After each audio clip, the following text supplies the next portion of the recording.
The back roads of Ossetia and Ingushetia, this is the best way of getting into Chechnya undetected. 14 years after the first war with Russia, it's still forbidden to enter the country, but you can find middlemen to show you the secret routes into Grozny.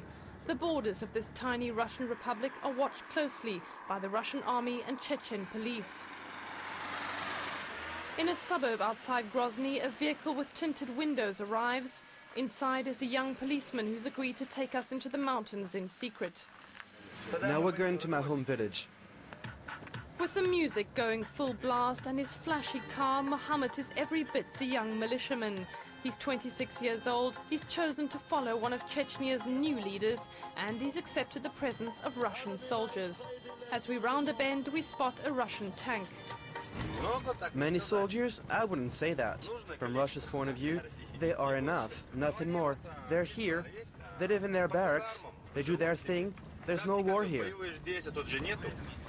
Clearly, there's no longer open warfare. The mountains are peaceful. There are only odd skirmishes in the Argun gorges. At the bottom of the pass, the village of Ashkeloi, the stronghold of Mohammed's clan. In this schoolhouse deep in the mountains, a picture of Russia's brand new president Dmitry Medvedev, next to one of Chechnya's young leader Ramzan Kadyrov. The alliance between Russia and Kadyrov's private militia has all but stamped out the rebellion. If the rebels turn up, if we know they've arrived in a village, we have special forces who know what to do in that situation. The police go in silently while people are sleeping, and that's it. Mohammed stops himself, careful of saying too much. On the same road, a little further on, we pass an army convoy transporting Russian troops.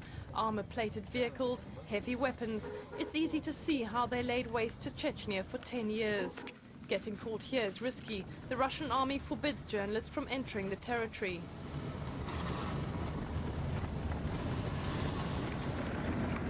Historians compare the bombing of Grozny to the bombing of Dresden at the end of the Second World War. Whole suburbs must be rebuilt. These are parts of Chechnya the world doesn't see. They aren't part of Kadyrov and his Russian backers' reconstruction plans.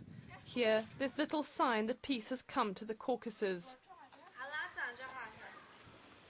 Although there are no official figures, unemployment is high, fueling frustrations. The future looks grim for these children of war.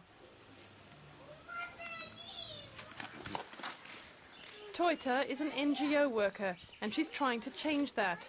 She tries to build relationships with these people who've lost everything.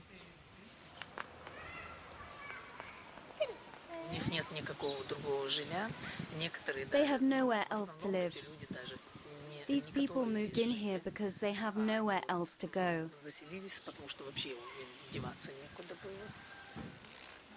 Toita gets to know families and their problems. The father of these children is a violent alcoholic. She checks discreetly. He's not here this morning. She wants us to see the other side of Chechnya, life amongst the ruins, amongst the memories of bombs and hatred. Yes.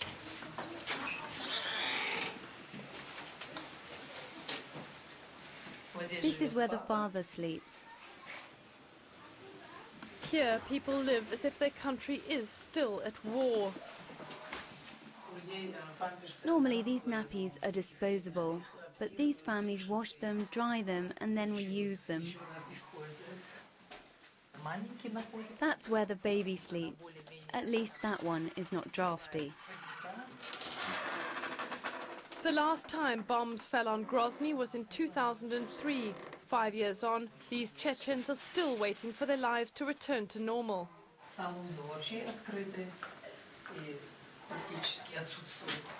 There are no bathroom doors.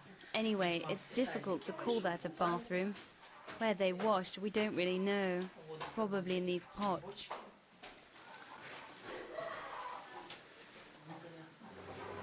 Toita's no longer interested in promises. She worries about the future.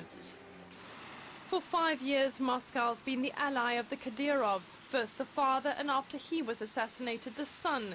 Chechens have little choice but to accept Kadyrov's authority, either that or return to war. But civilians still face violence. To talk about it, Toita takes us to her home. She lives in a middle-class area, one that's been rebuilt.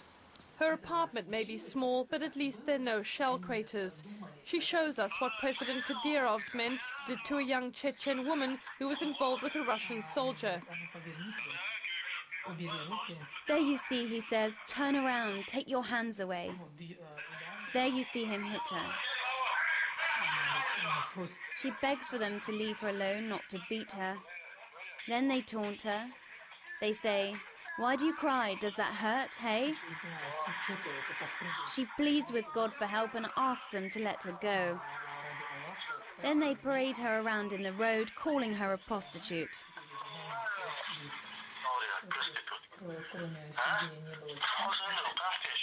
Having lost her honor, the young woman was killed by her family.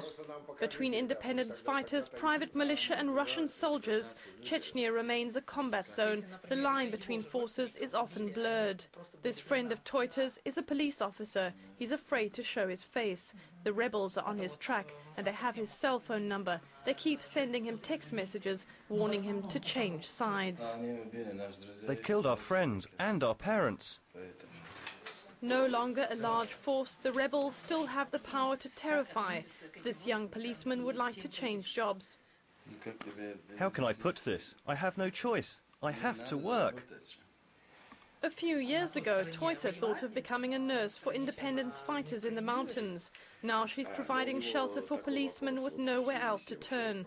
The dreams of independence lost amongst the complexities of war.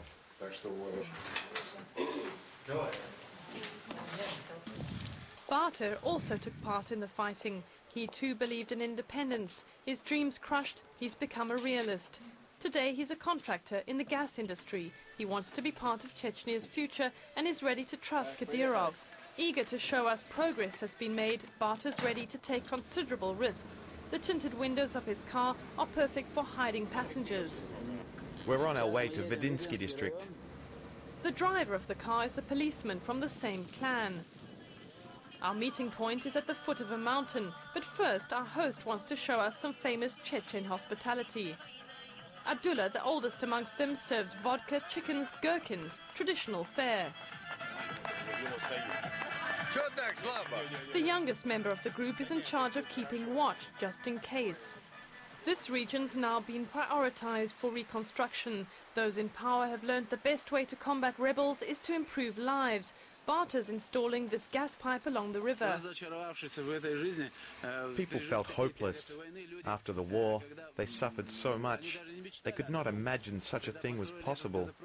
When we built the pipeline, and when the first heaters were turned on in people's houses, the women wept with joy. Today is a day of mourning for the people of the village of Merketi. These women are returning from the mosque.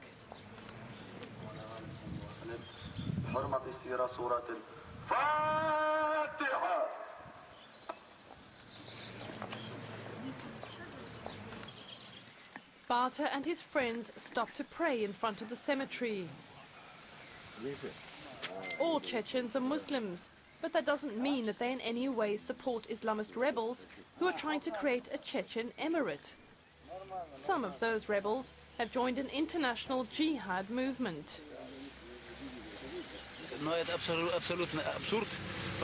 An emirate doesn't make any sense.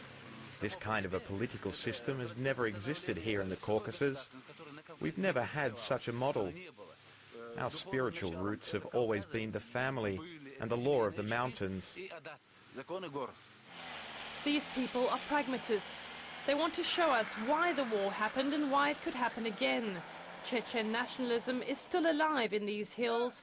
Today the beards of independence fighters, the boyvikis, may have been shaved off, but their pride is as strong as ever.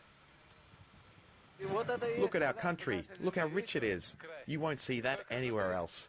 When God created the earth, he created heaven on earth, and it's Chechnya. The region appears calm, but defiance remains. Through the binoculars, we see a Russian base. Bata and his friends are determined not to let the occupation destroy their dignity. If Russian troops are here, it means rebels are hiding somewhere in the forest. Yes, there probably are some rebels around here. Of course, they must be hiding in the mountains. There must be, if the Russians are here. Their barracks are proof of that.